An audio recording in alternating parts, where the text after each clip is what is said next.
This shooting has renewed calls for tighter gun control laws in America. That's one of the things that people are talking about in terms of dealing with these homegrown threats. Authorities say that the weapons used on Sunday were purchased legally by the shooter, who passed a background check despite being previously investigated for terrorist links by the FBI. So, Mark, this debate obviously is perennial, the gun control debate, but what do you think the shooting means for that discussion and that argument in American politics now? Zero. After every mass shooting, there's talk. The president today and other supporters of stricter gun control laws talk about how we should take the event and turn it into a push for more gun control. But because of the nexus here with so many other issues, including national security, I don't think this has any chance of having any impact on a debate about whether there should be additional measures. Well, I think that probably is right in the short term, but it's obvious that Hillary Clinton is going to put it front and center in terms of her presidential campaign.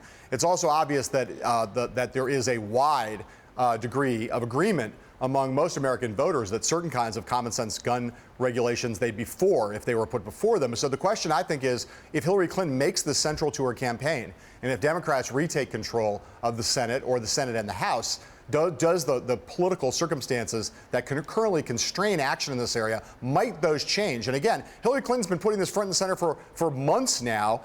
She may be laying the groundwork for being able to actually accomplish something on this front if certain things change in terms of the makeup of the control of Congress and she wins the presidency.